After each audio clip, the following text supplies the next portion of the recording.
Aquaculture development authority 2020 ఆగస్టులో మన ప్రభుత్వం ఏకంగా చట్టమే తీసుకొచ్చింది.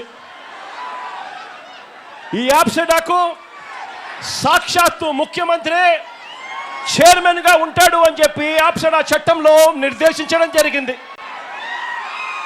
ఆక్వా రంగంలో ఒక రెగ్యులేటరీ బాడీని తీసుకొని వస్తే ఆ రెగ్యులేటరీ బాడీకి యాప్సెడా అని పేరు పెట్టి ఆ రెగ్యులేటరీ బాడీకి సీఎంఏ చైర్మన్గా ఉంటూ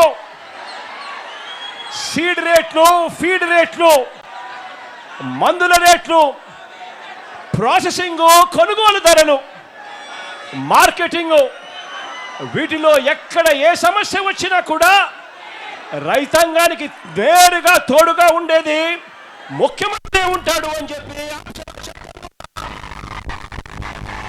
ఒక చట్టాన్ని తీసుకొని వచ్చి రైతులకు తోడుగా నిలబడ్డారు.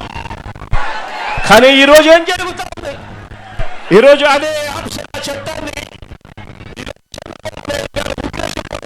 నిర్వీర్యం చేస్తా ఉన్న పరిస్థితులు ఈరోజు రాష్ట్రంలో మన కంపెనీలన్నీ కూడా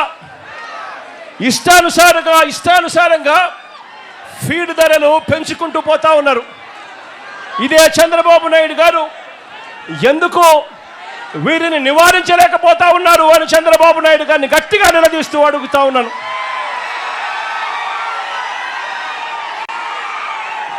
కేవలం 4 నెలల కాలంలోనే అంటే మొన్న ఫిబ్రవరిలో ఒకసారి రేటు పెంచారు. ఆ తర్వాత మరోసారి మళ్ళీ జూన్ వచ్చేసరికి 4 నెలలు తిరక్క మునిపే మళ్ళీ ఒకసారి రేటు పెంచారు. ఏకంగా కేజీకి 14 రూపాయల నుంచి 16 రూపాయలు ఫీడ్ రేట్లు ఎడా పెంచుకుంటూ పోయారు.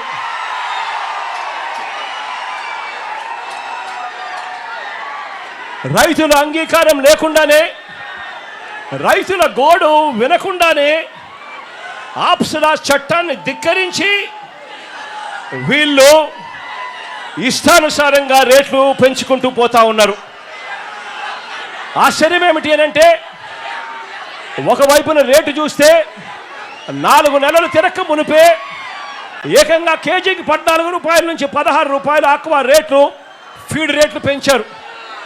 పెంచి తూతూ మంత్రంగా చంద్రబాబు గారు చెప్పారు అనంటూ 2 రూపాయలు తగ్గించారు. నేను అడుగుతా ఉన్నాను, కేజీకి పెంచింది 4 నెలలు తిరక్క మునిపే 14 రూపాయల నుంచి 16 రూపాయలు పెంచింది ఎక్కడ?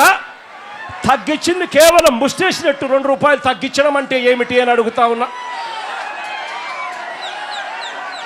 ఇది ఎలా ఉంది అనంటే చంద్రబాబు నాయుడు గారి భాషలో చెప్పాలి అంటే 100 కొరడాల దెబ్బలు కాదు 98 కొరడాలే అని చెప్పినట్టుగా ఉంది చంద్రబాబు నాయుడు గారి భాషలో.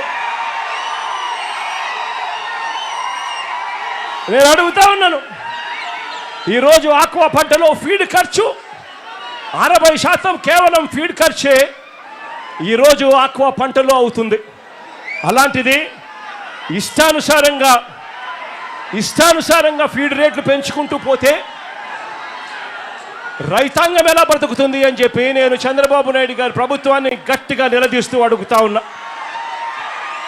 ఇదే ఫీడ్ తయారు చేసే కంపెనీ వాళ్ళు ఇదే ఫీడ్ తయారు చేసేందుకు వాడే ఈ సోయా, ఈ ఫిష్ మీలు, ఇతర మినరల్ మిక్స్చర్ రేట్లు పెరిగాయి కాబట్టి మేము రేట్లు పెంచుతా ఉన్నాము, పెంచక తప్పడం లేదు అని చెప్పి వీళ్ళు అంటా ఉన్నారు. నేను అడుగుతా ఉన్నా, మరి వీళ్ళు రేట్లు పెరిగినప్పుడు పెంచుతా ఉన్నప్పుడు ఆ రేట్లు తగ్గినప్పుడు మీరు తగ్గించారా అని అడుగుతా ఉన్నాను ఇదే చంద్రబాబు ప్రభుత్వాన్ని.